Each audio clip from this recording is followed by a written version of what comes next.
I call this meeting of the Northeast Independent School District to order. Let the record show that a quorum of board members is present, that this meeting has been duly called, and that notice of this meeting has been posted in accordance with the Texas Open Meetings Act, Texas Government Code Chapter 551. This board will now adjourn into executive session pursuant to the following sections of the Texas Open Meetings Act. Texas Government Code Section 551.071, private consultation with the board's attorney. 551.072, discussing purchase, exchange, lease, or value of real property, and 551.074 to discuss personnel or to hear complaints against personnel, and the time is 5:30 p.m.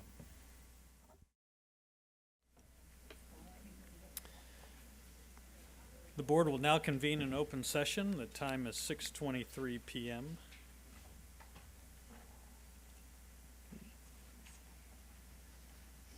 On behalf of the Board of Trustees, I would like to welcome you to this evening's meeting of the Northeast Independent School District Board.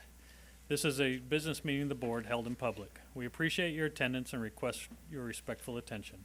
We welcome your comments during the matters from the floor section of the agenda, or if you signed up to address a specific action item, you will be called at that time. And most importantly, I'd like to remind you that the mission of Northeast to challenge and encourage each student to achieve and demonstrate academic excellence, technical skills, and responsible citizenship. Item 5, Invocation and Pledge of Allegiance. Eisenhower Middle School, Principal Jason Herrera.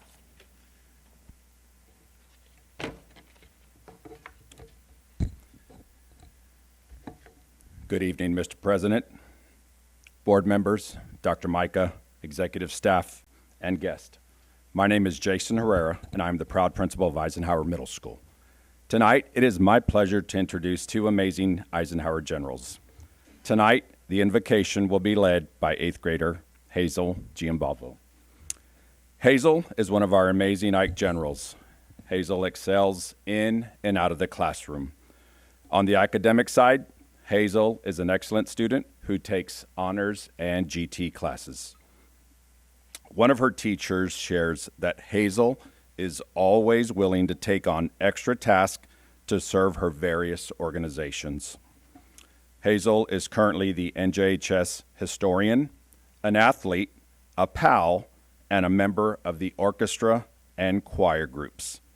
Joining Hazel tonight are her parents, Mr. Ross Giambalvo and Mrs. Haley Giambalvo. Hazel and Mr. and Mrs. Giambalvo, would you please stand and be recognized?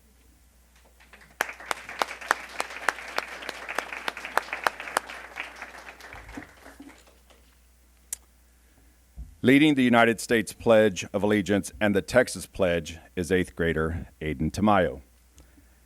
One of Aiden's teachers says that he is kind, helpful, and hardworking. Aiden always brings a positive attitude and is very helpful on every task. Aiden excels in academics by taking on all honors courses. Aiden is also part of the Ike Athletic Program, the orchestra, and is a pal. In orchestra, I've just learned that he is the self-proclaimed orchestra ambassador to the campus. Tonight, joining Aiden is his mother, Miss Jamie Tamayo, his father, Mr. Luis Duron, and his sister, Avery Duron, who is a student at Castle Hills Elementary. Well, Aiden and your family, would you please stand and be recognized?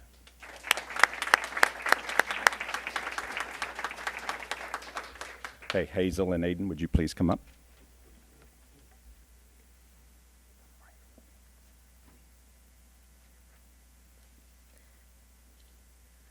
Please bow your heads as I share this prayer. Dear Heavenly Father, thank you to our board members, teachers, and all the staff who work hard to keep NEISD the best that it can be. Thank you for blessing me and others with a school district that works hard to put our safety first.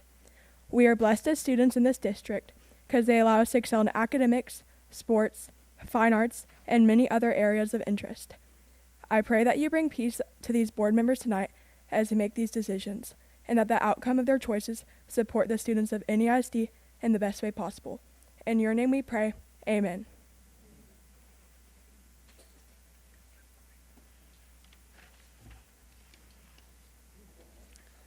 Please stand. I pledge allegiance to the flag of the United States of America and for the republic for which it stands, one nation, under God, indivisible, with liberty and justice for all. Now the Texas pledge. Honor the Texas pledge. I pledge allegiance to the Texas, one state, under God, one indivisible. You may be seated. Thank you.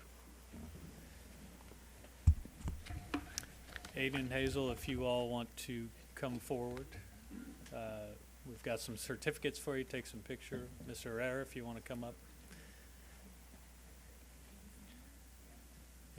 And parents, if you want to come to the middle, you can take a photo after they take the official one.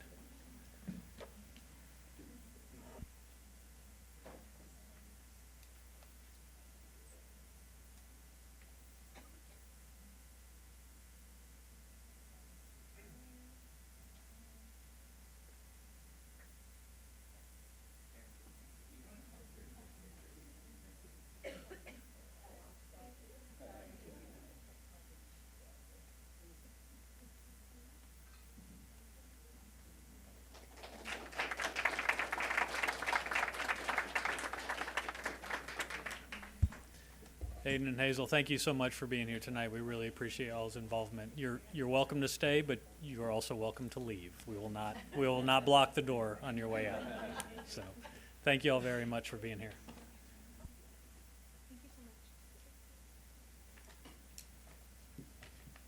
Item 6, recognitions.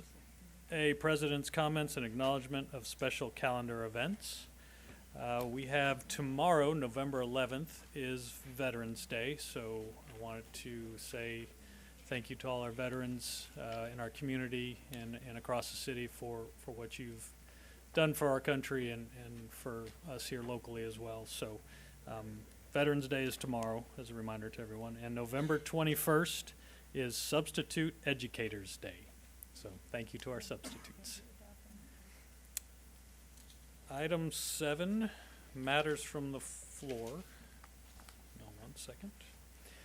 The trustees welcome comments from members of the public during this time of the meeting. Generally, board members do not respond to public comments during the meeting, although members may request further information or a future agenda item on a matter raised during public comment. As explained fully in the board's written procedures for this time, the matters from the floor portion is a limited public forum. Accordingly, speakers may present on a topic related to district business for up to 3 minutes, but are not permitted to make 1, personal complaints about an individual staff or board member that should be raised using the district's grievance policies, 2, a personnel action, 3, a student disciplinary matter, 4, a complaint about a particular student, 5, or pending litigation. Any person who persists on speaking on these topics after being directed not to do so will lose the remainder of their time to speak and may lose their privilege of addressing the board at future meetings. If you sign up to speak on a specific agenda item, you'll be called up when the board reaches that item. Please remember that this is a business meeting of the board. Any person or group engaging in outbursts of any kind causing a disruption to the meeting will be warned, and if they persist, will be removed from the meeting. This is to ensure that all speakers have an opportunity to make comments without interruption and that the board members are able to pay full attention to speakers without any distractions. We also welcome written comments at any time, either through email at board@neisd.net or by mail care of the superintendent's office at 8961 Tesoro Drive, 6th floor, San Antonio, Texas, 78217. Ms. Thompson, our board secretary, will read your name. Number 1.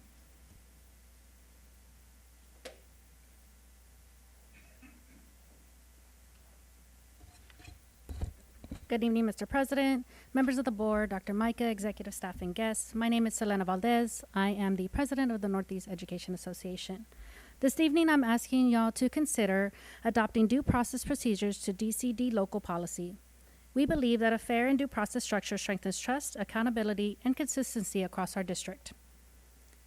Disciplinary actions, when necessary, should always aim to help an employee assume responsibility and correct unacceptable performance, behavior, or actions.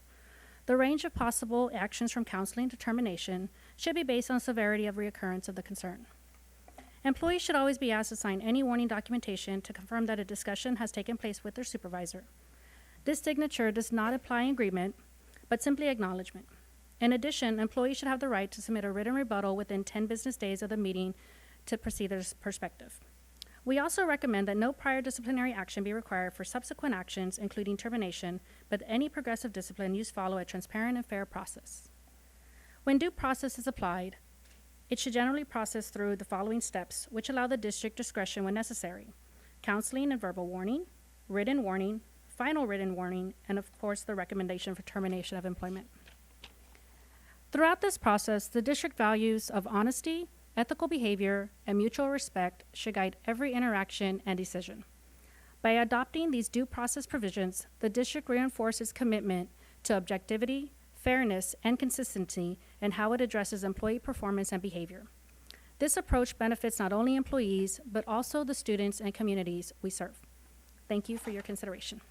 Thank you. Number 2.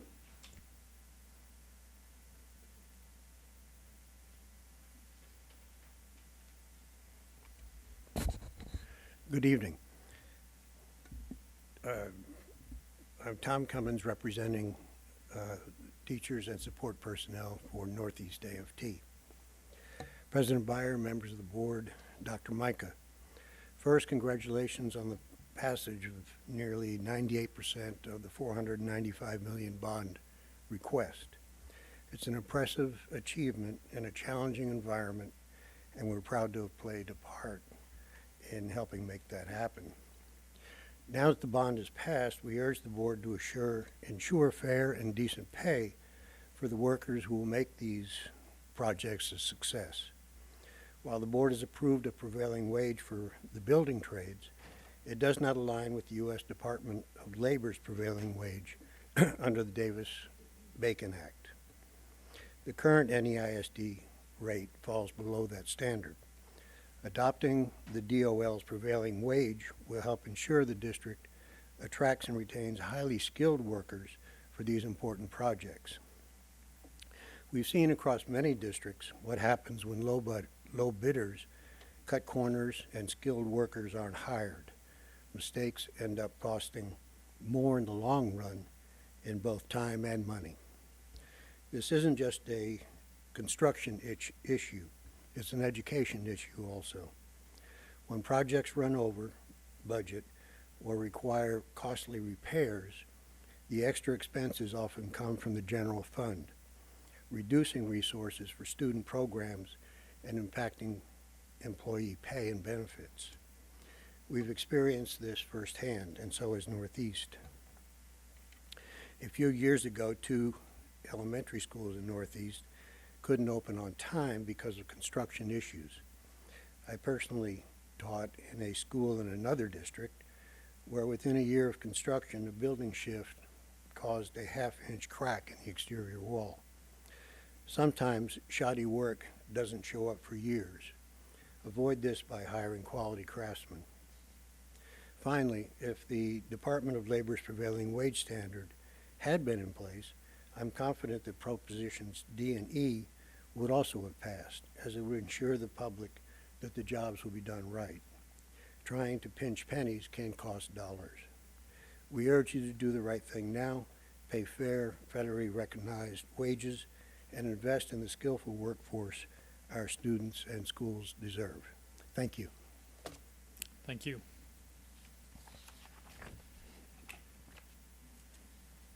Item 8, matters from executive session. A, personnel including but not limited to administrative appointments pursuant to Government Code Section 551.074. 1, possible action regarding routine personnel including but not limited to administrative appointments. No action. B, possible action regarding lease of part of Driscoll Middle School property to Alamo Area Council of Governments. Do I have a motion to approve as presented to us? So moved. Thank you, Ms. Villarreal. Do I have a second? Second. Thank you, Ms. Cox. All those in favor say aye. Aye. Those opposed say nay. Motion carries 5-0. 9, presentations. A, intruder detection audit. Dr. Micah. Thank you, Mr. President. As we discussed in executive session, since last board meeting, we had 13 campuses. All were clean. Thank you. That's always good to hear. Item B, consolidation savings. Is this going to be Mr. Villarreal? Yes, Mr. President, members of the board, Dr. Mike, executive staff, and guests, I call on Susie Lycorn to deliver this slide. I should have just cut out the middleman, but Ms. Lackhorn. No, thank you, Mr. Villarreal.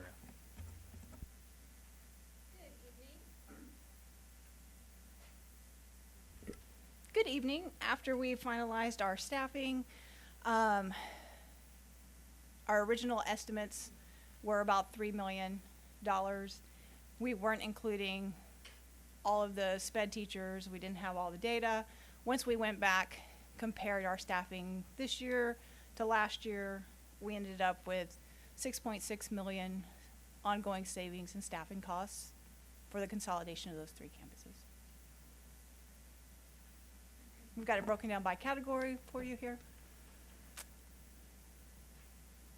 Does that number include any of the construction that may have been an expense towards We had retrofitting one-time anything? costs that we've tracked, Yeah. approximately $80,000 to $90,000, but those are one-time costs that will not reoccur. Okay. And so that included moving, that included adding a few security items and things like that. Okay. Any questions for Ms. Lackhorn? I have a couple questions, actually probably just one. So the savings for the teachers isn't actually a reduction of teachers, but a reduction of the forecasted number of teachers needed? Allocations. The So allocations. every year we have roughly 400 teachers retire, resign, get promoted, and so we have substantial turnover every year. And so as those teachers left, we didn't take any individual person. We gave them opportunities at other campuses. And so no individual person was left without a position. Actually, I have 2 people that were support staff actually working in my department now because we had openings. And so we're very happy to have them in our department now. And so most people just moved to different positions, different campuses throughout the district. Okay, so those monies indicated are just savings in budget headcount, not actual Well, they're reduction. actual reductions in total staff. We didn't have to hire as many as we normally would have. Does that make sense? Yes, I think we're saying the same thing. I think we are too. Okay, thank you. And I just want to say it for everyone. No one was let go in the process of the $6.6 million reduction. Everyone who wanted a job from one of the 3 schools has a job at the same or greater of where they were before. Yes. Correct? Mhm. Okay. Any other questions for Ms. Lackhorn? And that is the shortest presentation. I was going to say, and I think that generally puts the proverbial bow on this whole process, because I think 2 months ago we had kind of our final report, and I think this was the follow-up to just show what that savings look like for everybody. So, Ms. Shelton. This may come at the end, but I'd like to lump the 2 together. So the 6.6 from savings and staff and the X reduction by closing those schools, plus the Y of what the support that we're going to have from those schools as revenue sources. Because I think that will show a really true picture of the total net gain for us. Yeah, and I think that's why I generally was asking about sort of the construction costs and, Right. and all that kind of wrapped in to really see. And I understand there's one-time costs that we just took a hit this year, but then there's these sort of ongoing savings, and so I'm not sure if we can find a way to piece all that together. Miss but Lackhorn I can do think anything. that- She's super. and maybe look at either having that sent to just all of us so we can see it, and then if we Yeah. need to come forward to the board as a presentation, we can do Yeah, that. the one-time costs were roughly around 88,000. I'll be honest, every now and then, like, we just paid an invoice just like last week. And so that kind of has trickled.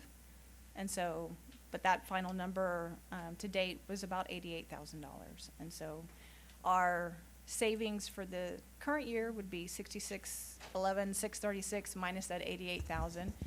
And then next year, we're back to this number because that 88,000 was a one-time cost. Yeah. And it was actually spread out between last year and this year. But Ms. Shelton, I think what you're saying is about what you all voted on out of executive session earlier, right?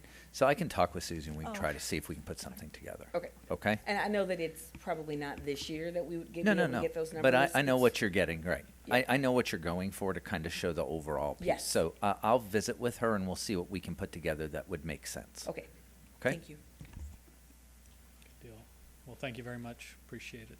Good short presentation. All right, item C, annual comprehensive financial report for the year ended June 30th, 2025. Mr. Villarreal. Yes, I call on Jeff Coates to present the ACFR. Good evening, Mr. President. Oh, you even have me have, oh, thank You you. can have control. I've never been given control before. It's dangerous. I suddenly got very nervous, So Susie. sorry, sir. Actually, I did too. You're better off to do it. Never has a woman give me control before. I can't handle that.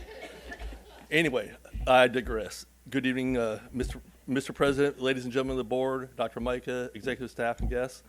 Here to talk about the annual comprehensive financial report. We have an unusual situation this year. The federal government was shut down, as you know, and so they were not able to give us final single audit guidance. Actually, our auditors' final single audit guidance, so they can't issue an opinion on the single audit federal section.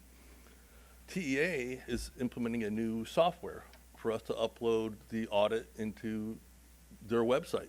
They're not ready for us, so they have delayed when we have to submit, and the auditors don't have any basis to give us an opinion. So we are doing this as a presentation. There will be no approval, no agenda item for action. But you will get this in a future board meeting. But hopefully you will not have to listen to me speak again. All right, how to read the annual report. Best place to start is the table of contents. Lists all the schedules, the page numbers. I suggest you start with the transmittal letter. It's a narrative describing the future of the district, challenges we face. Management discussion and analysis discusses current year operations, provides an analysis that is done by Ms. Lackhorn. One of the key points in there is a review of GASB 68 and 75 that breaks that out separately from the regular operations of the district. And we'd like to draw you, of course, to the MD&A because it gives you an analysis of what happened. GASB 68 and 75 relate to pensions and OPEB. Huge impact on our financial statements. If you want to skip to the next one, please. Sure. Governmental accounting requires full accrual accounting. You get two main schedules for that, statement of net position, statement of activities, similar to a balance sheet and income statement from a for-profit corporation. You get, on top of our normal financial statements that you see for budget to actual, you get long-term debt, capital assets, and the liabilities for OPEB and pensions. This is the results of our activities for excluding GASB 68 and 75. See about a $583 million net position at the very bottom number there. That's ignoring the effects of GASB 68 and 75. On the next slide, you'll see the effect of GASB 68 and 75. We lose $400 million because of 68 and 75, which brings us to a net position on full accrual of $137 million. Later in the statements, you'll see familiar statements, the governmental funds balance sheet, the statement of revenues, expenditures, and changes in fund balance, which is similar to the interim financial statements you see monthly. You'll see 3 budget to actual statements for the budgets that you adopt every year: general fund, debt service, and food service. This is the general fund budget actual condensed. As you see, great job overall. We were well within our budget. We do have one individual function item, function 41, that we overexpended on. You probably will see a nasty note from TEA at some point in the future, and But- it's noted in our financial statements. But that's it. We just get a nasty letter. And we tend to do this every 2 to 3 years. We just misestimate, and it comes in higher than we projected. And what's function 41? General administration. Got it, thanks. And just to take you back in time, in the summer, we were projecting about a $27 million loss. We came in at 22. Most of this was better than expected revenue. Our federal revenue was a little bit higher than I had forecasted. And then word on the street had been for a while that TEA was going to reduce the hold harmless that they provide us for frozen homestead exemptions. And I kept waiting I reduced the projection for it, kept waiting for the reduction, kept waiting for the reduction. The reduction never happened. So something good happened, and we got to keep that money. And so we ended up slightly better than we projected at 22. So puts us in a slightly better position than what we were anticipating to start the new year. All right, now to present the results of the audit, we'll ask our partner for our audit firm, Janet Pittman, come up.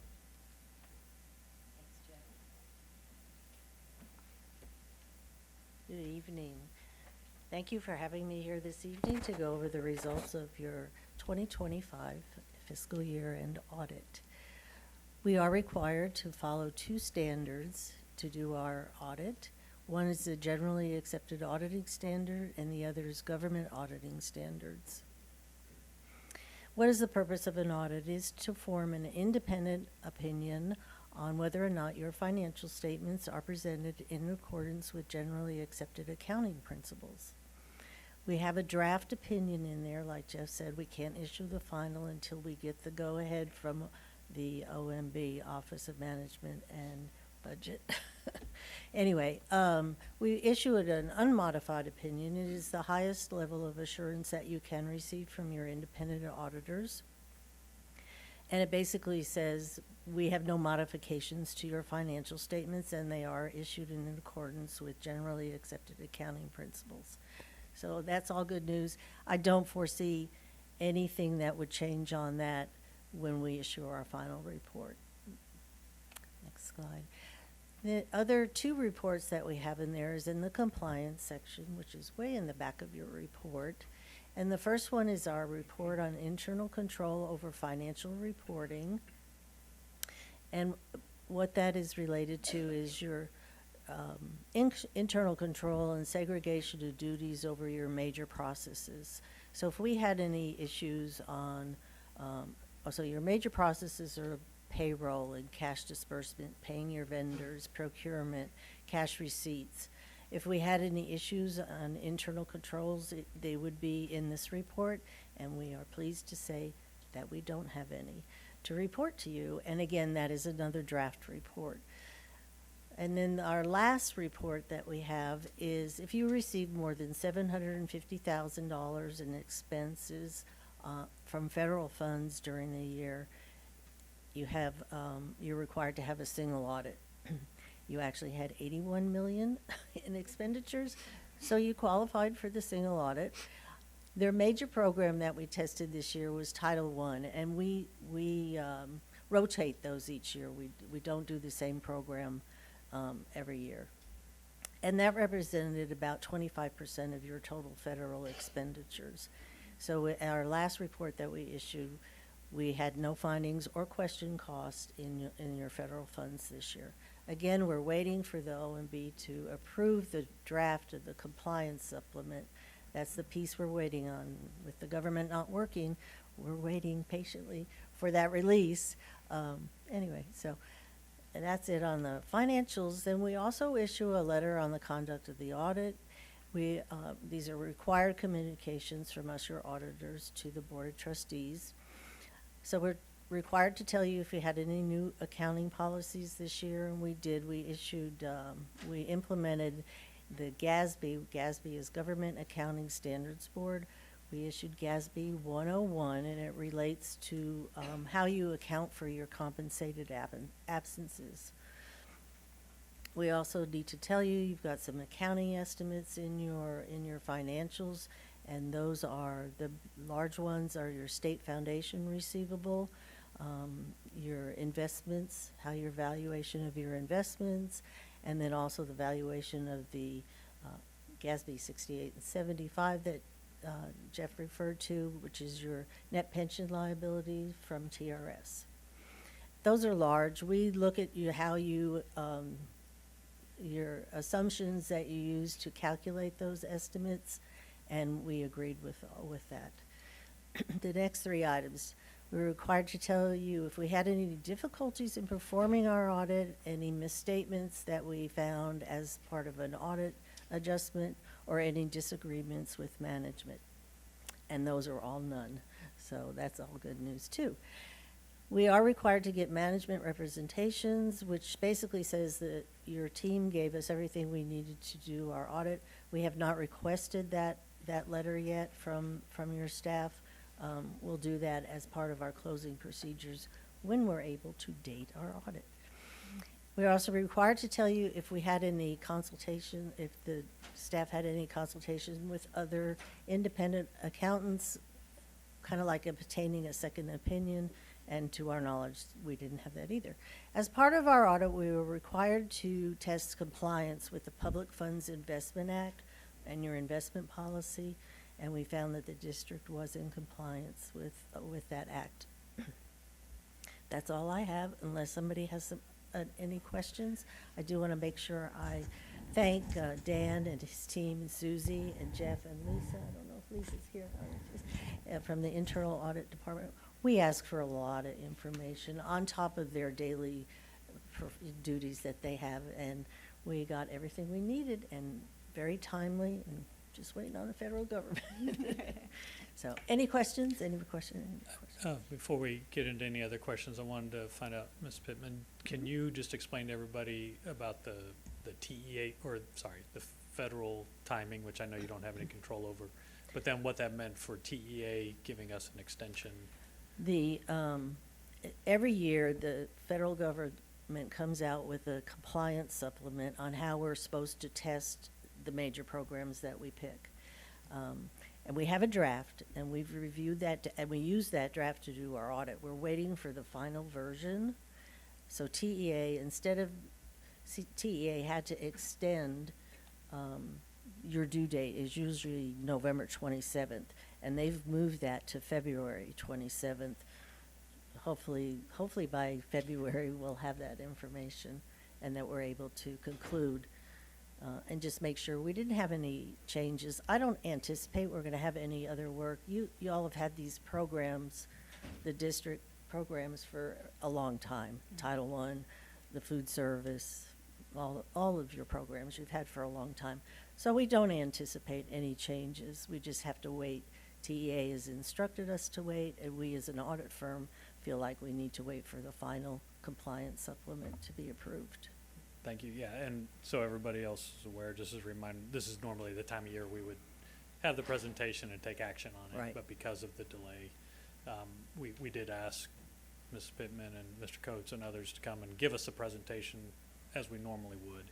And then as that information, the single audit comes in, then what we'll do is we'll tackle that as it comes in. Either have them come back or even potentially put it on consent, because we've already gotten the majority of the information with sort of a summary letter that explains what's happened since they came here today. So with that, does anybody have any questions? Did you have one, Ms. Shelton? Oh, sorry. There we go. Sorry.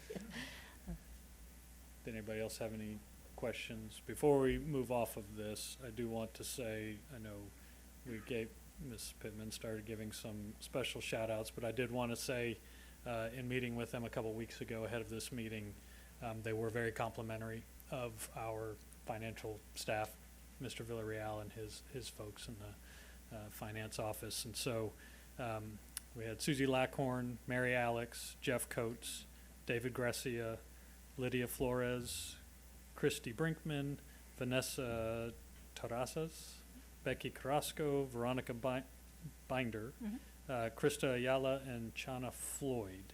So I wanted to give them a special shout out for all the hard work that they have put in, and these are the folks that are helping us with budgets and everything else every year. So That and our internal audit department with Miss Lisa Shoesmith and her folks who have helped with the external audit as well. So sort of the unsung heroes of the financial world. So I wanted to make sure that they were recognized for their efforts. So with that, any other questions? All right, perfect. Well, thank you very much. Thank you. Appreciate it. Thank you, Jenny.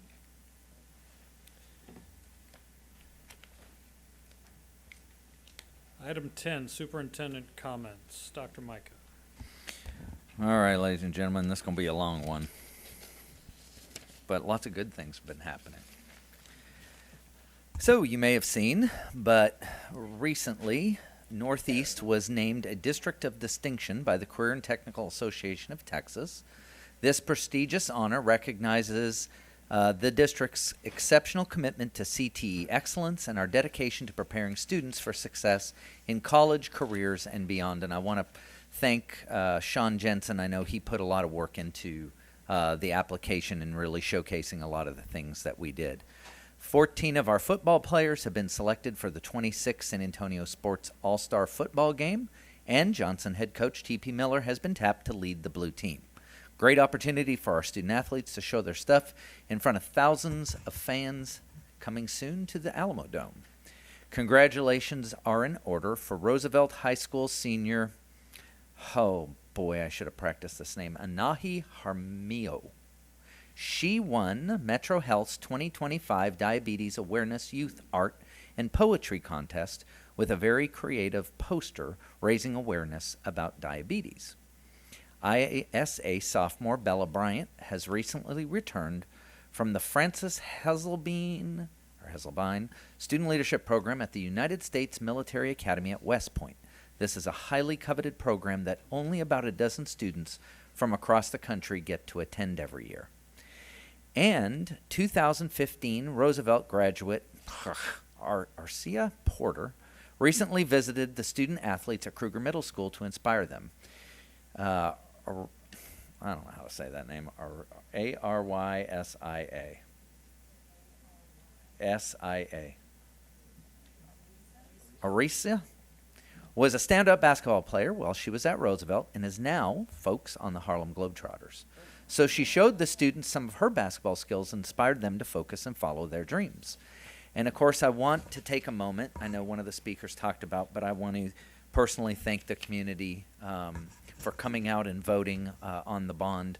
Now that the bond is over, I can thank them for approving almost, a little over 97% of that work. So I know Ms. Caldwell and Mr. Cabello are already hard at work, and you're going to start seeing things coming to the board very soon. You may have seen this on the news and stuff, and I just want to take a moment. Vandegrift on the way to UIL, their tractor trailer stalled on the railroad tracks, and a bunch of their instrument and sound equipment were lost. Like the train hit and totaled it. Both bands at Johnson and Reagan who were participating really all look, this is a moment where you could say too bad, so sad, because they always do very well. They didn't. They truly stepped up. Reagan rounded up every school-owned instrument and several professional instruments, got their truck and driver back to Reagan and delivered everything to Vandegrift at the Dome. Parents and students worked to load and unload the Reagan trailer for Vandegrift. The Johnson band also stepped up, providing instruments including sousaphones, an entire drum set, and their gooseneck trailer. And that doesn't end there. Before Reagan performed in the finals, Vista Ridge, the school performing just before them, experienced technical difficulties with their electronics. Without pause or question, our Reagan band pulled cords from their own equipment to help Vista Ridge get their electronics working. Vista Ridge was able to continue their show successfully thanks to the selfless help of our staff. There were no conditions, no hesitations. And this is truly what's great. Know what's in it for us. Just a community who came together to support one another. That is good stuff to see. And last, but simply not least, we just found out Braden Moore, who is a 9th, 12th grade animation and AV teacher at James Madison, has just been one of the eight statewide gold prize winners in Hilltop Security's 5th annual Hilltop Hunt. As a gold prize winner, Hilltop will be donating $10,000 to the Northeast Educational Foundation to benefit James Madison High School and sponsoring a pizza party for his classroom. So, lots of good stuff happening and around. So, thank you. All right. Move on to item 11, new business for possible board action. A, business services. 1, possible action regarding public notice of the school first rating report of superior achievement. Mr. Villarreal.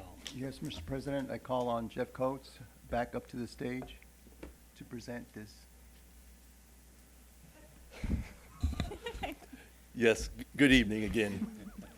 Dr. Micah, you have the sincere pleasure of hearing me speak twice, because twice is twice as nice. To begin with, 2025 rating is based on 2024 data, so the data is a year and a half old, but it takes TA time to process for all school districts in Texas. These are the list of the ratings. Next, please. These are ceiling indicators. They give you a ceiling if you happen to fail them, most related to failure of the audit, and it'll cap you at usually a C or lower. Northeast ISD earned a superior rating. We got 96 out of 100 points. Statewide, administrative cost ratio. We earned 10 points on this. As always, we do pretty well on this. This indicator is changing for next year, and we do not yet have a calculation to see what exactly our new rating will be. But we're not worried. Mr. Coates, if I could just, Yes, sir. So we can now officially say, because I went around doing bond presentations 22 years in a row, we are now 23 years, sir. Superior achievement. It's 23 years in a row. that we've 23 been year in a row superior that the achievement. Northeast Independent School District has achieved a superior rating in first. Ever since they implemented the rating system. Yeah. We've never I wasn't Unfortunately, it's around only been a 23 few short years ago. for him. Well, hold on. Actually, I was around 23 years ago. All right, statewide, 84% of school districts earned a superior, almost 9% earned above standard. So their school districts throughout Texas did well on this. These are our two lowest scoring indicators. You can see the one on the left just barely squeaked underneath the 10-point threshold, about as close as you can be. But both of them were fine scores, 8 points on each. And finally, questions. This is an item that we need approval on. Other than that, open to your questions. Thank you, Mr. Coates. Do I have some questions, Ms. I do. Shelton? So on your administrative cost ratio indicator number 13, Yes. what's the benchmark? So it looks really low, 0.0513, but what's the, Well, 8%. I've got it is- right here. I think it's 8%. Sorry, here we go. So the range is, 0.0855 and under is 10 points. And you go as low as 0.1105 to get 8 points.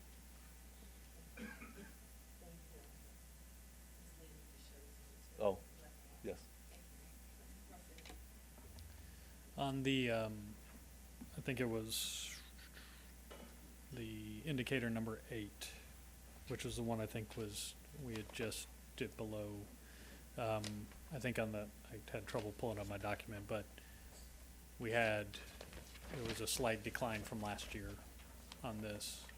But the year prior to that, it kind of went up and now it's gone back down, like just a 1%, one each direction. Is there any indication to what that may be attributed to? This is one that we've historically not earned the full points.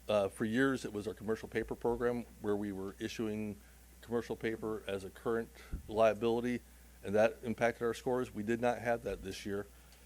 It's just that, the ratio of our liabilities to our assets, and again, it's one that we have historically been just under. Yeah, I wasn't sure if there was something significant that you'd Nothing be able to point significant, out. sir, no. We always just kind of flip back and forth. on that one, sure. Yeah, and the thing about commercial paper, for some reason, TEA doesn't, I mean, they kind of, it's not a penalty, but they don't give you as much, even though you're saving quite a bit of interest. They still kind of ding you on it, which doesn't make any sense, and it's always been a point of contention for us, but that's what that is. It's a commercial paper program. Any other questions for the team? All right. Seeing no questions, do I have a motion to approve as presented to us? So moved. Thank you, Ms. Villarreal. Do I have a second? Second. Thank you, Ms. Chigi. All those in favor say aye. Aye. Those opposed say nay. Motion passes 7-0. Thank you all very much. Appreciate it. Item B, Instruction and Campus Administration. 1, possible action regarding consideration and approval of contracts pursuant to HB 3372. Mr. Jimenez. Thank you, President Byer, members of the board, Dr. Micah, executive staff, and guests. Shiloh Wooden, Executive Director for Human Resources, will address this agenda item. Thank you, Mr. Jimenez. Good evening. The Texas House Bill 3372 was effective September 1st, 2025, and it amends the Texas Education Code, Section 11.0006. This new law prohibits public school district administrators from receiving financial compensation for personal services from businesses that conduct or solicit business with their district, education-related businesses, other school districts, open enrollment charter schools, or regional education centers. The law defines an administrator as a person who has significant administrative duties related to the operation of a school district, including the operation of a campus, program, or other subdivision of the district, but classroom teachers and school board trustees. This measure aims to eliminate conflicts of interest, increase transparency, and reinforce ethical standards in school governance. Our current NEISD policies and regulations, specifically Board Policy DBD Legal and Local and Administrative Regulation DBD, already addresses conflict of interest for outside employment and using one's position for personal gain and promoting products in which an employee has a financial interest. Under HB 3372, administrators who seek a financial benefit from concurrent employment with an education business must receive approval from the Board of Trustees. This approval is required for any education business that provides curriculum or administrative services to any school district, including those that might do future business with Northeast ISD or any other school district, charter school, or regional education center. This law further clarifies that the superintendent and assistant superintendents are not eligible for this exception. It is important to note that failure to obtain board approval can result in personal civil penalty of $10,000 per violation payable to the state. To ensure compliance with this law, Northeast ISD has been working to establish the following process, which will be outlined further in an updated administrative regulation DBD. First, administrators will be required to submit an online request and provide a copy of the contract outlining the services, if applicable. The request will then route to the Procurement and E-Commerce Department to confirm the business is not an entity that conducts or solicits business with the school district. If this criteria is met, then the request will route to the appropriate executive director to review the contract to ensure the work performed is on the employee's personal time, does no harm to the district, and does not present a conflict of interest. If all criteria is met, the request and supporting documents will then be routed to the Human Resources Department for final review. Lastly, then HR will submit an agenda item to the Board of Trustees for consideration and request for approval. Understanding this is a new law that went into effect, we do understand the need for communication to our employees. We already have annually that we provide notification to our staff regarding specific board policies that exist, including our board policy DBD. And the conflict of interest rules are provided to employees at the beginning of the school year, and then internal audit conducts a formal review in the spring of each school year. Now, in response to HB 3372, we understand we need to extend that communication further, and we began that in October. We had legal come and informed our principals of the new law and requirement. We will also be presenting to our principals at a meeting on Thursday to expand this communication in the process that I identified earlier that we are creating that will be online. We then will brief our cabinet members on November 18th, as many of them are executive directors and leaders of their departments that need to be aware of this change. Then we want to ensure we communicate a memo to all employees reminding them of the board policy DBD that applies to all about the conflict of interest. Realizing that after spring break, that would probably be a good time since we have the board meeting and then our cabinet on the 18th. And then a memo to all administrators regarding HB 3372 to specifically, again, inform them of this in writing.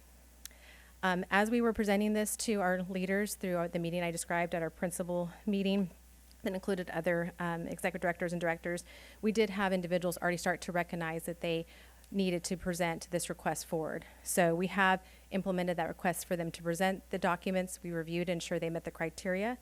And so pursuant to the Texas Education Code 11.006, as enacted under HB 3372, the district has presented this agenda item to you, recommending that the Board of Trustees approve the presented list of contracts, finding that, again, each contract will not harm the district, does not present a conflict of interest, and will be performed entirely on the administrator's personal time.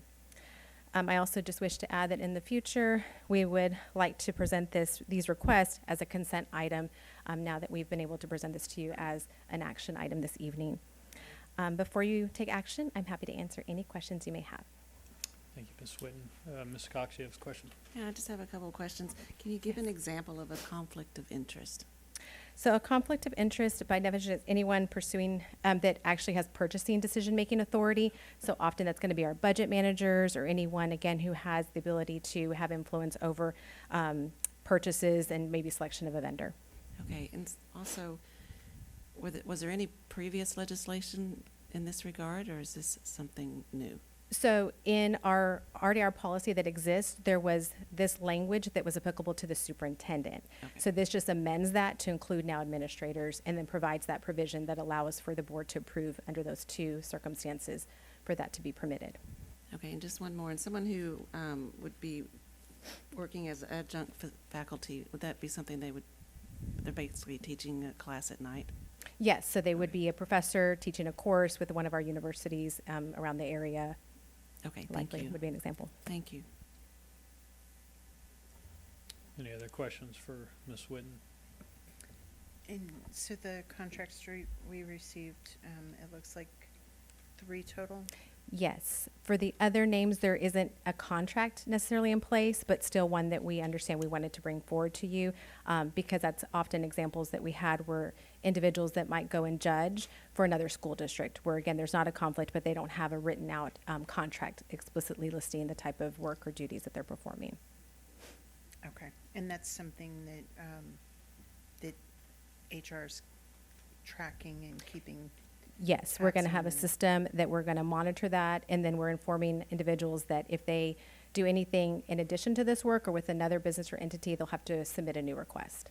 And does that include any work done like over the summer or outside of normal teaching hours? Yes, anything that would be meeting that criteria outside of their work schedule or their teaching hour. Well, for teachers, it doesn't apply, so this won't be applicable to teachers, only administrators. Gotcha.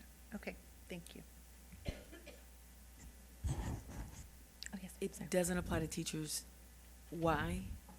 So conflict of interest does, so that board policy that's in place for teachers, but this particular HB 3372 is only for administrators that we have to seek board approval. Any other questions? All right, seeing none, do I have a motion to approve the contracts presented related to HB 3372? So moved. Thank you, Ms. Shelton. Do I have a second? Second. Thank you, Ms. Thompson. All those in favor say aye. Aye. Those opposed say nay. Motion passes 7-0. Thank you very much. Thank you. Item 2, possible action regarding 2025 shared services agreement for deaf and hard of hearing. Mr. Jarrett. Thank you, Mr. President, members of the board, executive staff, and guests. I would like Vanessa Kosar to address this agenda item. Good evening. I'm here tonight to seek your approval on this year's shared service agreement We have the regional day school program for the deaf and hard of hearing for several different districts. This year it's for 7. It's for Northeast, Comal, Judson, Marion, New Braunfels, Alamo Heights, and Seguin. You can look at our current year enrollment and the projected enrollment for next year. One of the things that we do every year is we look at tuition across the other SSAs. Currently it's San Antonio ISD as well as Northside that also house the programs. This program is specifically for kiddos in Northeast and our shared service agreement districts that cannot provide that level of need for those kiddos on their home campus. And we're looking forward to bringing in shirts next school year. Are there any questions you have specifically about the SSA or anything I can answer right now? I just have to say, when I read that, I got very excited about it. That we are actually able to share services with other, surrounding Yes, ma'am. districts. I didn't know this was a thing. So it's wonderful that we're able to do this. Yes, we've been bringing several districts on each year. I believe we had 3 when I started, so I'm excited to see it grow. And we're really showcasing what we're doing. Our campuses are Oak Meadow, Jackson, and Churchill. And so we showcase for those districts as we bring them on all the things that we can do and that their kids can be involved in Northeast. Well, it's wonderful. Yes, Thank you ma'am. so much. Okay. Any other questions? Would you remind me, because we talked about this, I feel like, when I first got on the board. Do they stay all day? I'm trying to remember. You explained Yes, this. ma'am. Okay. They stay the entire school day, so they're enrolled with us for the school year. Yes. And the $29,000, that comes directly from that district, not Yes, from the ma'am. families, correct? No, they receive ADA in their home district, and then they pay us tuition. Okay. Yes, Thank ma'am. you. Any other question or comments? All right, seeing none, do I have a motion to approve the shared services agreement as presented? So moved. Who was that? Was that Ms. Landry? Do I have a second? Second. Thank you, Ms. Cox. All those in favor say aye. Aye. Those opposed say nay. Motion passes 7-0. Thank you very much. Item 3, possible action regarding 2025-2026 district and campus instructional improvement plans. Mr. Jarrett. Thank you, Mr. President, members of the board, executive staff, and guests. I would like to ask Dr. Esmeralda Munoz to come forward for this agenda item.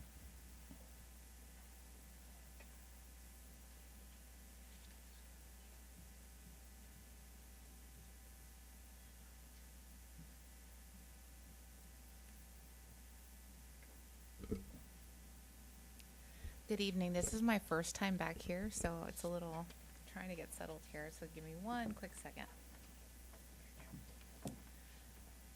All right, good evening, members of the board, Dr. Micah, executive staff, and guests. Tonight we bring to you our 25-26 campus and district instructional improvement plans. So part of this entire process has been truly convergence and coherence across the board. We've been trying our very best throughout this entire process. It's been a number of years that we've been onboarding both campuses and district departments into our Plan for Learning platform.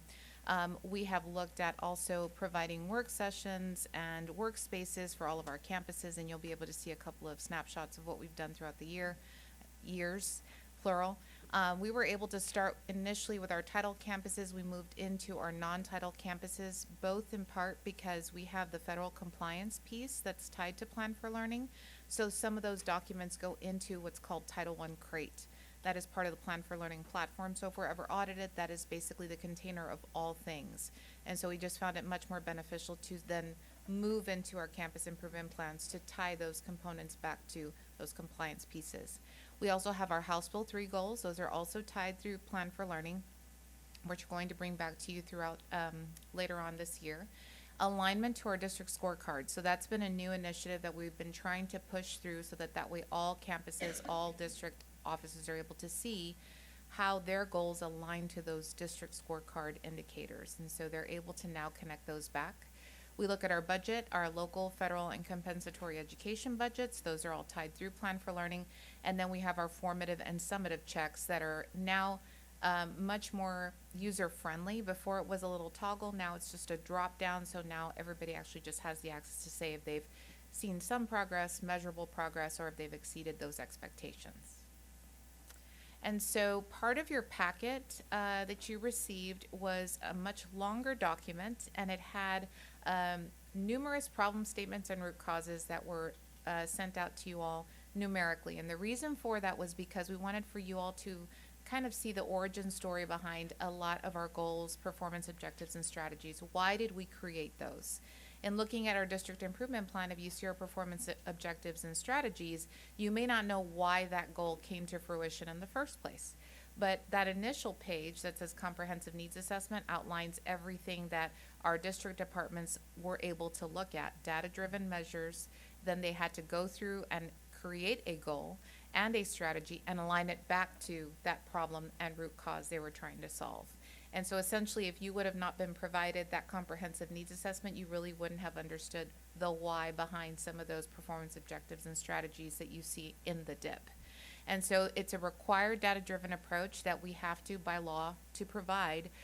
If at any point we have to spend local, state, federal dollars, we need to be able to align those back to our CNA. How are we addressing those problems? We've trained campuses, district offices throughout the year, and it's a multiple year process. It's something that we've done concurrently throughout onboarding campuses, but also making sure that our district departments receive regular training. So a lot of these folks here that are sitting here with us, they're actually here to answer any questions that you may have, but they've gone through some pretty extensive training, and I applaud the efforts of a lot of our departments because they cut out time of their day, of their week, months, years now that I've had. I'm so glad that you guys still like me as much as you do, but to provide them the training and be able to give them the resources that they need to be able to have a successful DIP.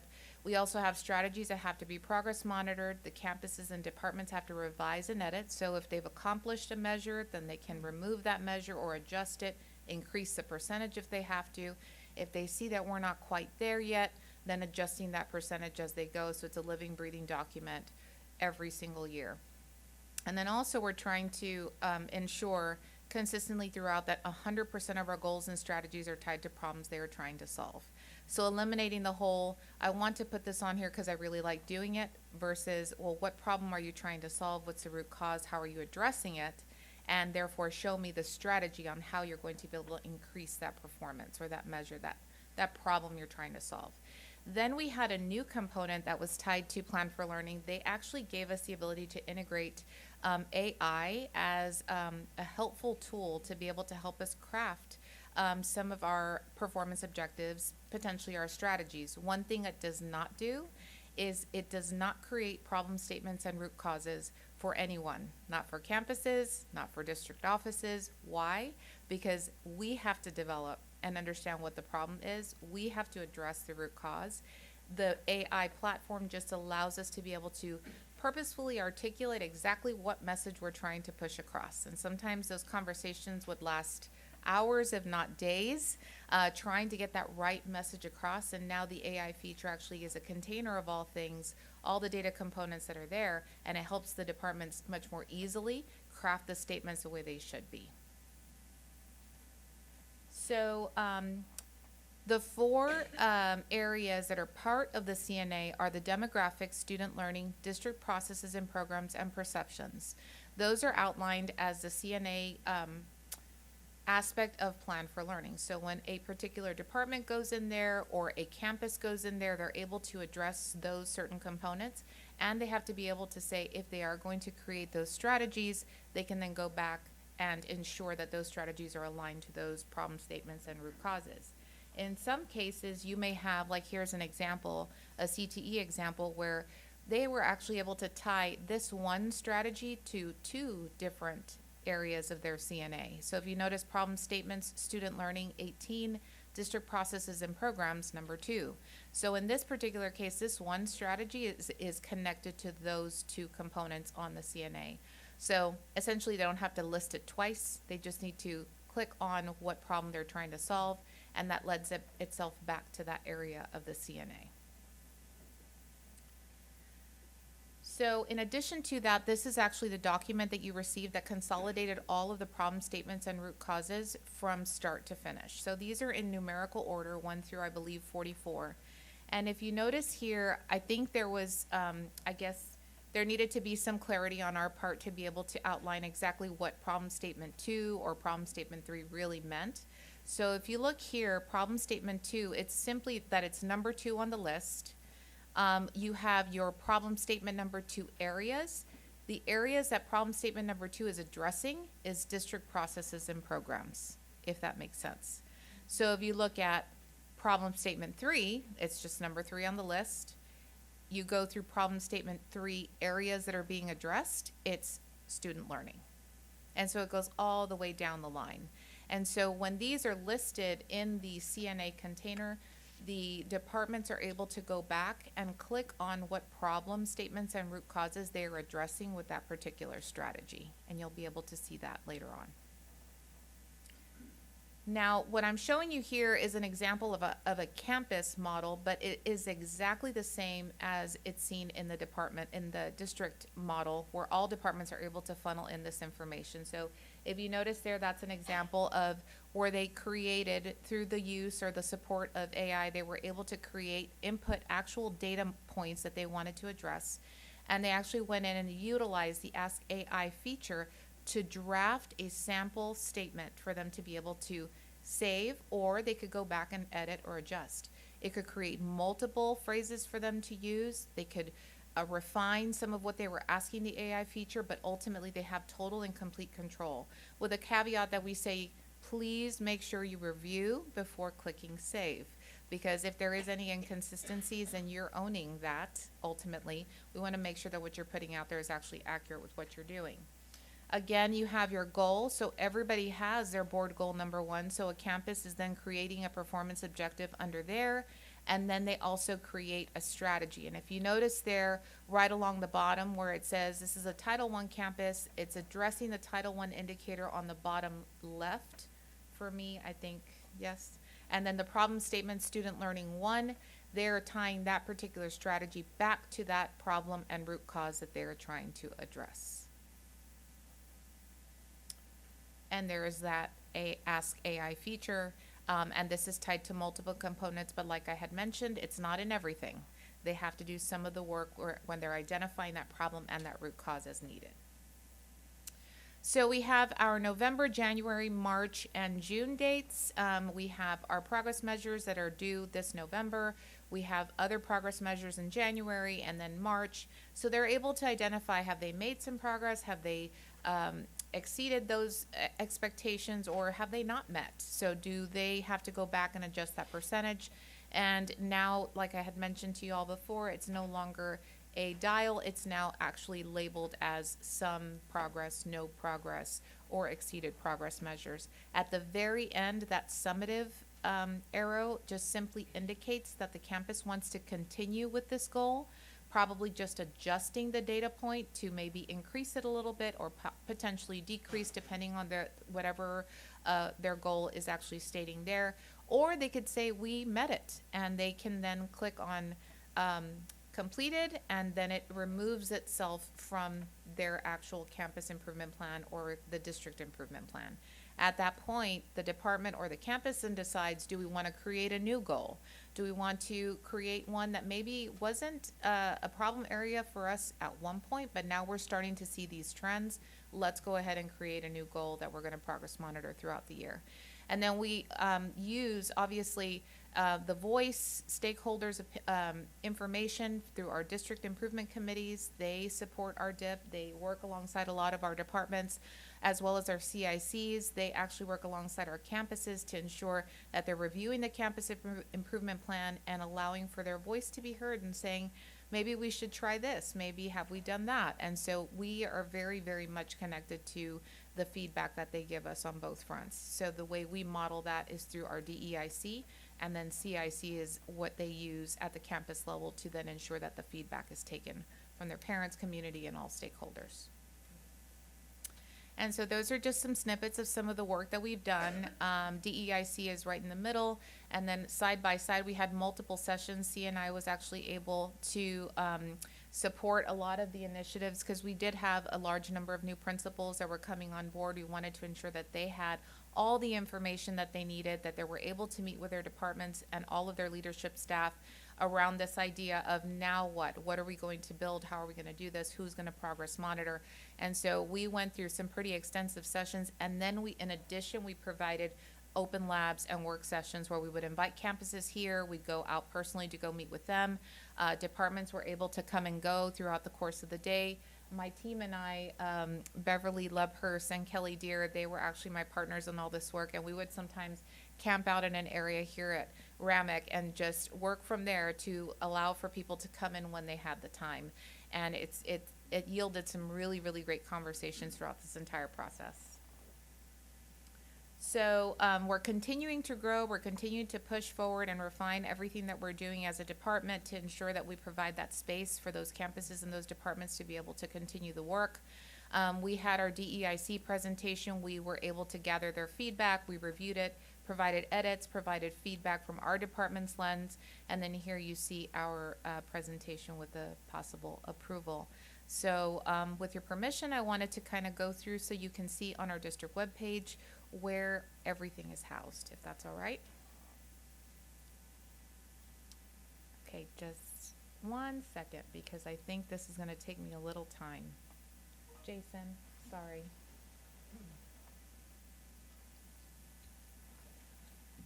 It's not showing up there, so do I just move it on that side? Move it to that screen, yes. Oh, okay. All right.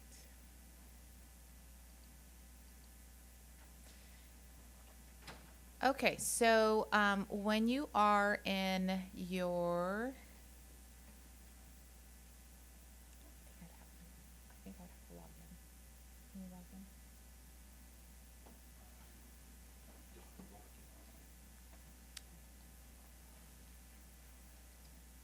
in? Oops, my apologies. Give me 1 quick second. So when you click on, don't click on it, you have to hover on it. This is relatively new for us as well, so we're getting a handle of the web page. So when you click on, or don't click, sorry, hover over about NEISD, you have the list of departments. When you go down to all departments, you click on that, and it will take you to all the departments within our district, and then you click on Learning Support Services, and this is our department. And right below this picture, you see District and Campus Instructional Improvement Plans.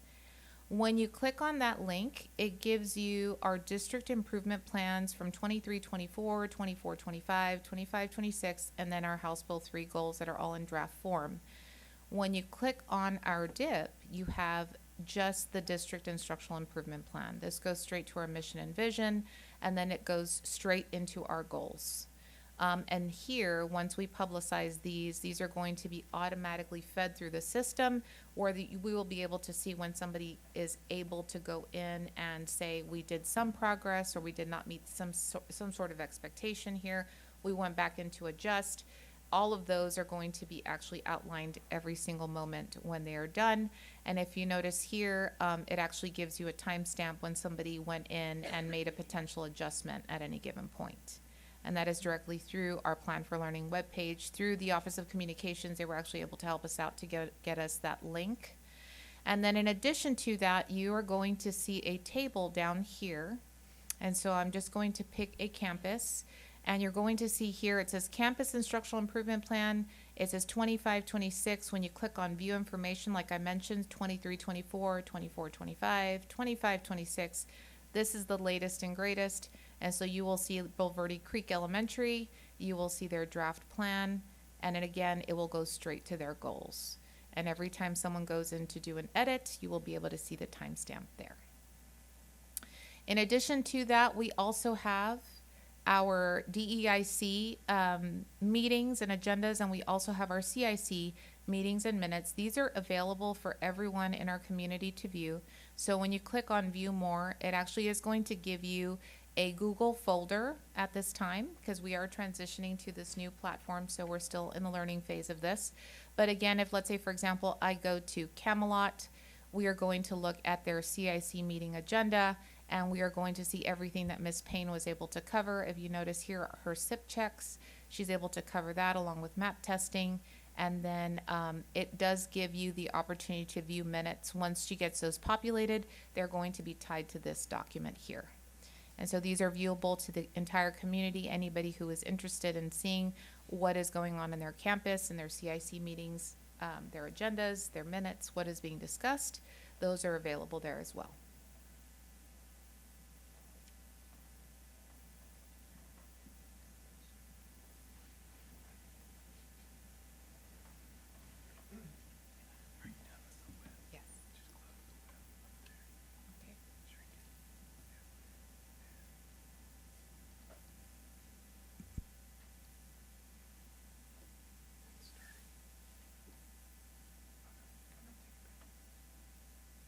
start it? I'm sorry, you can tell this is my first time. I apologize. Here we go. Okay, thank you so much. Do we have any questions? Thank you so much for the presentation. Thank you to everybody that helped craft all this, your team to get us this document and to the campuses, because I know they do a lot of work on this too. So with that, do we have questions? Ms. Landry's shaking her head. Yes, nodding her head. One of the two, whichever. Thank you so much for this, and I love the data, and I love the connectivity of the data and how it tracks. That being said, the SIP is still made up of community members and parents, is that right? The CIC? Yes, sorry. So we have about, and this is a rough estimate, we have about 134 roughly parent participants across the district who are part of our CIC meetings. They are part of looking at the goals, looking at SIPs, looking at strategies, and working alongside their campuses and the campus leadership team to help draft and align some of the goals to some current things that they think would be beneficial for their campus. They look at data. There's a lot of data that's pushed through some of these CIC meetings, and so roughly about 130 plus parents that are across our district. Right now we have 11 parent, community, and business participants in our DEIC, which is our District Educational Improvement Committee. They come in there's multiple meetings throughout the course of the year on Wednesdays, and they come in and they review the DIP, they've given us feedback, so on and so forth. And when you were looking at the campus CIC meeting notes, I clicked on just 3 of the campuses in my district, and none of them had any information. Does that mean it's loaded into the system, or? So for the CIC agendas? For the meeting? Yeah, so that just means they haven't had a meeting yet. And so ultimately their first data point is coming up this month. We wanted for them to be able to have completion of that data point before we left on Thanksgiving break. But there's been a lot of things that have been going on. We've had MAP beginning of year, we've had DUA data, and some principals want to wait just a little more to be able to gather as much data as possible to present to their CIC. We do send reminders that it's recommended that they have at least those 3, the ones in November, January, and March, because they align to those formative checks. Sometimes some principals will have more than that, but it all depends on how much data they actually want to put in front of their committees. I know that we had one particular principal that had a CIC meeting in September, and it was something that she wanted to just get in front of her team and get in front of her families that were part of the meeting to go over some of the goals for the year, and then she's going to come back in November. But we definitely do send reminders if we do not see that there's any information. It could also be that they had the meeting and they just haven't gone in to upload the information into the drive. So there are a number of factors that we take into consideration, but we will send a reminder before break. Okay, great. And how are parents notified that they can be involved in this? So they usually get that communication from their campus principal. So the campus principal will send that invitation through a newsletter, through a s'more, through email, sometimes Blackboard announcements. They may task someone from their team to set up a booth at open house. There are numerous ways that they say, and these are some of the things, they usually front load that conversation with, these are some of the things that actually happen during a CIC, and we'd love your partnership. And so sometimes they'll have a lot of parents, sometimes they'll have a few, it all depends. But we highly encourage, if they do have any issues, we're definitely there to help out, to support. We utilize sometimes our libraries, we use our family engagement staff to continue to push for parent involvement in this organization and these committees. They're very valuable. And do you see some schools have less engagement or potentially not have a CIC? No, I mean, I have not yet seen, I've been here for going on 7 years, and I have not yet seen any campus in our district not have parents involved in this, which we were very lucky that they are very ready and willing to participate in these committees. Yes, that's great. Thank you. Ms. Shelton? Thank you. Yes. I had the opportunity to go through the entire document, and it was my pleasure to read it. I have lots of notes that probably don't make sense to go through here based on the tenor of your presentation. So can I, just two things. One, there are lots of percentages. For example, in goal number 1, the percentage of secondary emergent bilingual students who score 3 will increase by 3% by May, right? So as an example, the question that I have as I look at numbers is, well, what is it now? What does that mean? Is 3% good? Where are we compared to the state? And where I struggled a little bit is trying to pull that myself and to see as I went through each of them. Someone did a really great job, actually, and I don't remember which one it was, but they said, by X percent, right now we're at Y percent. And so that was very helpful. So as I look at these and trying to put on a parental lens, I don't know if 3% is good or not, right? So that will be helpful for me in the objective statement. So we require that if there is a goal, performance objective, strategy, that there is evidence of progress, and that's usually documented within the Plan for Learning platform. And so if there is, let's say, for example, a specific percentage that we could link there, we could potentially link it as evidence of progress and saying right now we are at blank, and we would like to get to blank. The thing about it is that with SMART goals, it's those attainable percentages. Yep. And we think that maybe we start at 46 and then the state percentage comes out way later and it's actually at 42. And if we put in the wrong percentage, it's going back and then adjusting and then seeing how we can adjust that percentage to meet that new measure. So ultimately, we add it to the evidence of progress piece, but we could be open to adding those pieces there as well. Yes. So a clarification, just to answer that for you right Yes. now, there is not currently a composite score for TELPAS. We currently measure in 2 domains. So this is new. This will be our baseline data on the composite score this year. So there's nothing to compare it to yet.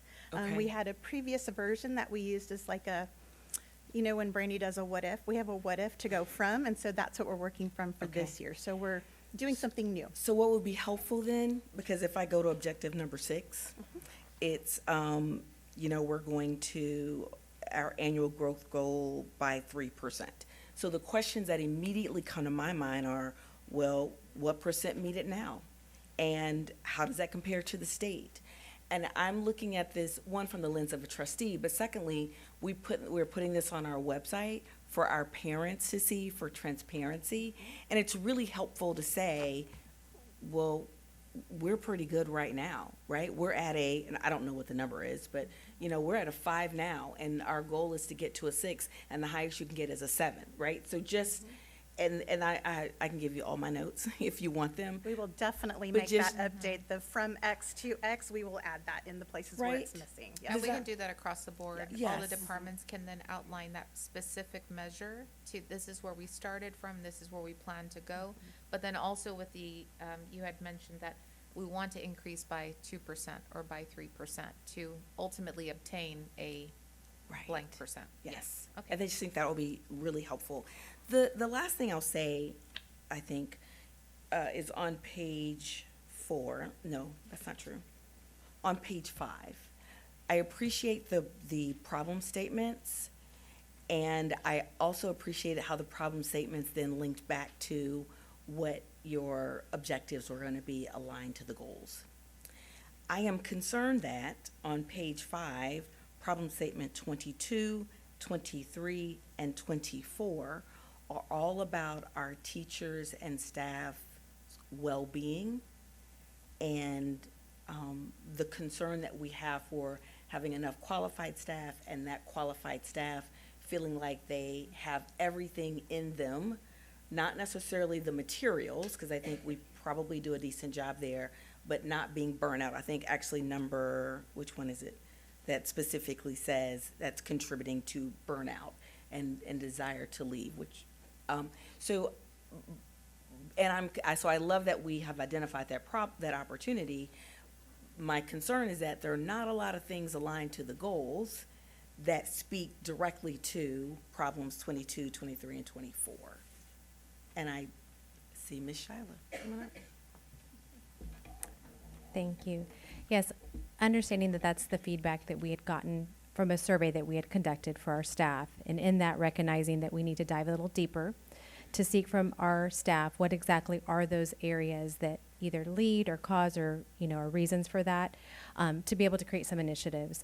We have plans to continue those conversations. Some of that would be to have some more in-depth conversations with a focus group, to be able to seek from our teachers and other employee groups, what is it that, again, those things are that are causing that burnout. Also expanding that to see what are the things that would keep you with the district, to see how those are things that we can enhance or highlight. It's important to recognize that as employees express those concerns, that we make them aware of the resources we have. We have our employee assistance program, other things that our benefits department does for their well-being programs, so how we can measure those initiatives and communication and see how that has had an effect in helping our teachers. Getting with our principals as we seek that to see how we can share out those ways in which they can implement some retention activities, and establish if there's some processes or things also in place that could be approved upon. So the other thing that we've done or that we look at is when teachers express more planning time they may need, we coordinate with the departments to look at how those calendars that we work with to determine, when our teachers will have that time available to them. And then also it's been a great resource to meet and have listening sessions with our employee organizations and those representatives who come and help expand a little bit on what they're hearing from our staff so that we can create some strategies and initiatives that are targeted towards those efforts. I'd love to see that here. More outlined specifically, yes. I really would. Because as I look at the goals, and I think there are 7 of these, Yes. As I look at the goals, there is a lot of work that is going to be done or is probably being done right now, and the heavy lifting is on the teachers. Yet 24, 23, and 22, 23, and 24 speak to the teacher's need, and there's not a lot about what we're doing to serve them. And I get that it is a tough ask and that you're probably doing everything you can.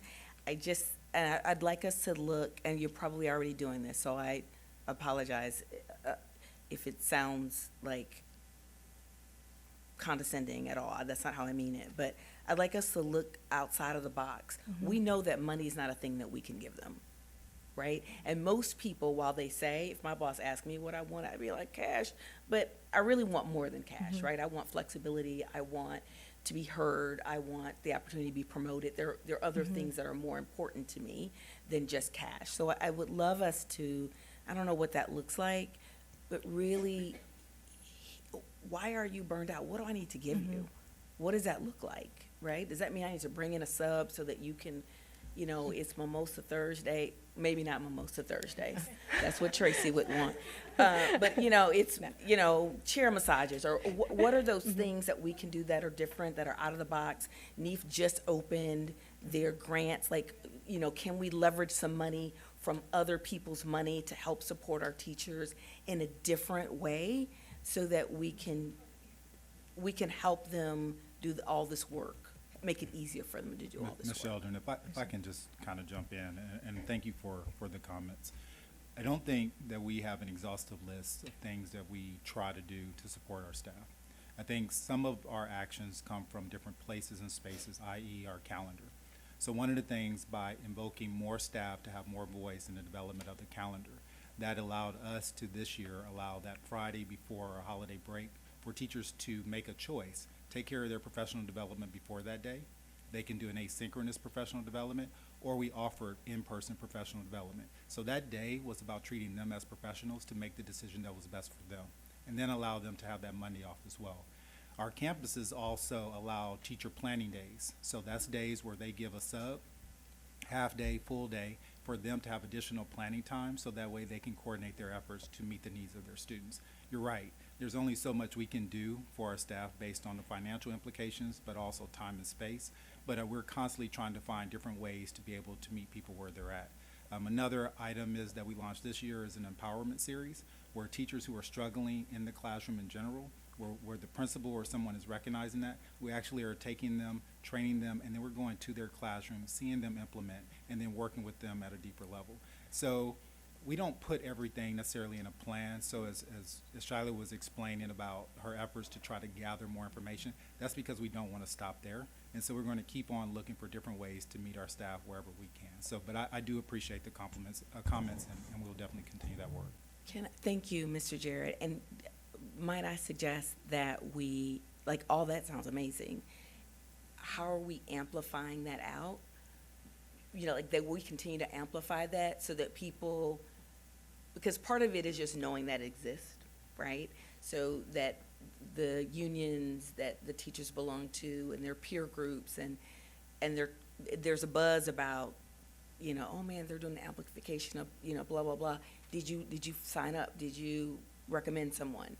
I think that too goes a long way. So if we could continue to spread the word amongst our teachers and the people who are leaders of them, either elected or, you know, appointed by the group, then that I think would also be helpful. Thank you. Thank you for the feedback. Ms. Cox, you have some questions? Yeah, I have a couple of questions. Just a basic understanding one. When you're in a goal and under a strategy and it says student learning, for example, 13, what does that mean? Is that where the goal comes from or goes to? Or? So it's tied to the problem statement, number 13, under student learning. So Okay. the original list that you got was all of them together. Right. If I would have just taken out the segment of student learning, you would have seen just those that are tied to student learning. Mhm. It was a responsibility of every department, as well as campuses, to go back and say, how does this strategy solve this problem in my comprehensive needs assessment? So when they click on that area in the platform, it gives them a listing of all the problem statements that they have prioritized, and they click on the right one and it automatically drags it into the plan. So it doesn't necessarily list it. You would have to open it up in the plan to be able to see what area they're trying to address. Okay. Second one is, what does CCMR look like in pre-K? Oh my goodness, that's so exciting. Okay, I'd love to hear it. So that's college, career, military readiness. Yes. We are looking at expanding our CCMR discovery centers for our littles. Okay. Career, college, experiences, exposure events that are happening at libraries. They're happening with families through family engagement. That's part of our department. We're super proud of what our staff is doing to get the word out to all the littles and saying, if you stay with us and don't go anywhere else, you'll have all of these great opportunities. And so right now we are actually aligning it and making it a cluster event. So anybody, that's let's say, good. for example, at Montgomery Elementary, because I saw her lanyard, knows that that particular cluster is going to give me access to all of these amazing programs. All I got to do is just stay in NEISD. And that starts from pre-K all the way up. So it's been absolutely fantastic. The read alouds, the experiences online. It's just been a partnership with CNI. It's been absolutely fantastic. So I love that all it the starts schools are there. included, right? Yes, It just all of reinforces them. that sense Mhm. of community. To Tracy's point, it would be good to know where we are and where we're going. I just had one that I highlighted about campus counselors were spend at least 80% of their time providing. So did they previously spend 65% or 80? That would be kind of interesting just to have that number, that previous number. And then just one comment I'll make.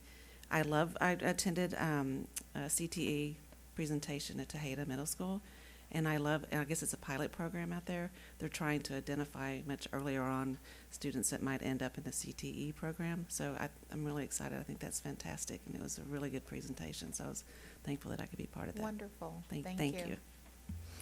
Was the counselor, was that from legislative session a couple of years ago where they mandated the percent of time they had to spend on? 80-20, yes. And also, just so the board knows, we post all of our stats on our district scorecard, and we create a 5-year plan, and then each year we go through and validate if we went up or down, so that way we make sure that everybody can see it. But we can also put it in this document as well. But I want to make sure you guys know that we do 5-year planning, not annual, as far as our data points. Ms. Chidgey?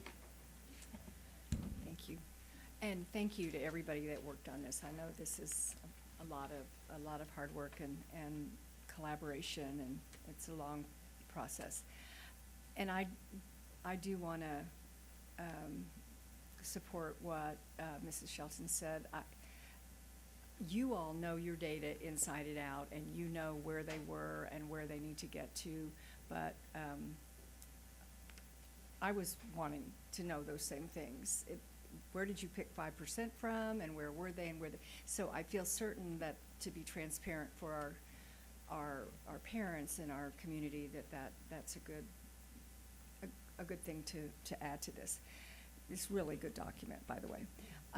I do have a question about problem statement 2, college and career readiness. We were at 70, so this one does it, by the way. It says you were at 70, you would like to, which is below the state requirement of 88. And typically, there's one something that gets us to that number, because maybe I'm wrong about this, but I feel like we're really good in this area. We have, in all of the college and career indicators, I feel like we do a good job. So is there something that's causing us to make that 70%? Or is it everything in general? So CCMR is a pocket of multiple things, like you Right. had just mentioned. So it's advanced academics, it's CTE, industry-based certifications, it is TSI, math and reading components, on-ramps, dual credit, enlistment in the military is relatively Right. new. So all of those components are tied into that 40% of our accountability under student achievement and other percentages throughout our accountability measures. So when we're looking at that 70% as a CTE office, I believe CTE was the one that did that one, or is that under the CCR? I don't have the plan in front of me. Is it under CCMR, the problem statement that you were looking at? It's problem statement 2. Okay, and does it have a name, a department name right next to it? Yes, Yes, it does. LSS, college career, Okay, so military that's readiness. us. So that's us, thank you so much. And so all of the things that you just said, on-ramps and dual credit and all of those things, I just think we do a good job of. Absolutely, and they all So is play a there s- part.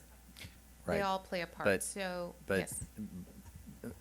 correct me if I'm wrong, but one of the changes that we saw in the last, I don't know, few years was this coherent sequence in career and tech. So remember, it's not just that you took a class anymore. You have to have this coherent sequence that I think is absolutely ridiculous. Okay, that makes sense. And I've said this multiple times, so I won't go into it again. But you don't get counted unless you do that coherent sequence. Well, remember, if you're in a smaller district that offers 4 tracks in CTE, you're probably not going to bounce around a lot. But we offer like 50. Right. So you may one day be a pharmacy tech, or 1 year. The next year you go, you know what, that quite wasn't my jive. I think dental technician. And then, oh my gosh, you know what? There's this great EMT program. That kid doesn't count because they Okay. didn't complete it. That's one of the things that we've talked a lot about because it does directly impact what you're Yeah. talking about. I know that this is a good area for us, so I was surprised to see that. You know, Ms. Chidgey, the thing is, and this is, I've talked about it, I don't know when it was, but you got to make a decision whether you want to play the accountability game Right. or whether you want to do right by kids. And I Well, always, I would like to see them right, expose like, themselves. to me, I want to be right by kids, but that's kind of the take on it, is you end up showing sometimes Mhm. different when you're like, well, that kind of Okay, stinks. and I agree with that. But I just felt like there might be something that I wasn't aware of. And then, so, I guess, maybe I still don't understand the problem statements for areas, student learning. Is there a list of those that we could have? Yes, so we can provide you the list under each and every category if you would like. I think that This is just a consolidation of all of Yeah. Yes.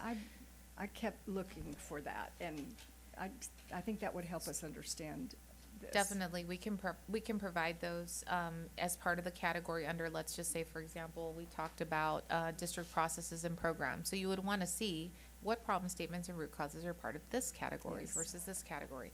So we could definitely work through that and Is create that a a table. drop-down menu for them? Unfortunately, it would have to go through every single one, but it would just be a matter of us consolidating all of those pieces into one Okay. document, so you see by category, and we Okay. could definitely Yeah, do I would that. like that, I'm sorry. Absolutely, no, not a problem. And then, this doesn't have anything to do with anything, I guess, but it's very important to everything.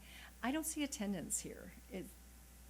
Is that not something we inspect? There was one item, but it wasn't about improving district overall attendance. Did you see that? Yeah, so the very first problem statement talks about ninth grade attendance, or generally talks Retention. about, correct, but it says, credit loss tied to attendance in the root cause. Okay, And so it talks about retention, but, for ninth grade. for ninth grade, but I would assume that's a focus area because that's where it starts to get to graduation. Well, no. Or the doesn't littles- start, I littles understand, have I usually understand it doesn't start hurt there, us. but it sounds like, Mr. Jarrett, you take that one. Yeah, and again, we don't necessarily put everything into this specifically because we're still in some infancy stages, but we have put together a committee, principals, teachers, counselors, district office staff, and we had our first meeting, and really it was a reflection meeting, which is going back in the past to talk about what have we done in the past to address this problem. Then the next meeting is a design center, so they come back together and they start talking about, so how do we fix this problem? And then we start to create an action plan. Once that happens, as we talk about this gets updated, then we of course add this to it as well. But we're still trying to discover what are we missing here when it comes to attendance. So more to come on that. And will it ever get into the district plan? Yes. I mean, I feel like it's Yes. the most important thing, if they're not in the chair. Yes, it will. I'm going to be honest with you, Ms. Chidgey, that's actually not true. They don't have to be in the chair? Because I will show you some data from, that I showed principals that depending on how high quality your instruction is, Okay. I would agree with actually can overcome a lot of that. Mhm. And we saw that right in the data over at a principal meeting that I gave them for every single campus across our district. And so I'm not saying attendance isn't important, but it comes down to quality I of would instruction never disagree while with you're that. sitting in that But room. imagine that quality Yeah. instruction with the children in attendance. So, Mhm. I mean, I just would like to see. Yeah. The school I'm talking about was a tier 1 school. So, in other words, they were in the top quartile, and their attendance was awful. It's a really fascinating, and But I know they you have good love. teachers. Hey, I know you love data, so you should. I do. You're welcome to come take a But look at it because it's the piece that kind of kicked this off, and really trying to unpack what in the world is going on with attendance. Because some of the things that you think make sense aren't actually what's at play. It's pretty interesting. That's all I have. But it is a complex problem, and It it is, really and is. I Much know- more complex, I think, than we even realized just how complex it is. Some of it, I'll just be honest with you, I think we've made it too easy to miss a day. Yeah, I don't have to come in to get paper anymore. I can get it on Google Classroom. Oh, yeah. Like, there are certain things like that that do come into play right now. So, it's just, what can we take away and what can't we? Any other questions, comments? Questions, comments at this end? Okay. All right, well, seeing no other comments or questions, thank you all again for putting all the work in. Do I have a motion to approve the 2025-26 district and campus instructional improvement plans? So moved. Thank you, Ms. Chidgey. Do I have a second? Second. Thank you, Ms. Villarreal. All those in favor say aye. Aye. Those opposed say nay. Motion passes 7-0. Item C, consent. 1, business services. A, 50,000 purchases. B, tax roll approval. 2, minutes from October 6, 2025 and October 27, 2025. 3, end of consent. Do I have any trustees wishing to pull an item for discussion? Sorry, you're like flashing over there behind you. You got distracted. All right. Seeing none, do I have a motion to approve consent as provided? So moved. Thank you, Ms. Landry. Do I have a second? Second. Thank you, Ms. Shelton. All those in favor say aye. Aye. Aye. Those opposed say nay. Motion passes 7-0. Item 12, reports. A, interim financial management reports. B, awarded bid report. C, first quarter investment report. D, federal grants report. E, open records request report. Do any trustees wish to discuss any of those items? All right, they've been provided to you.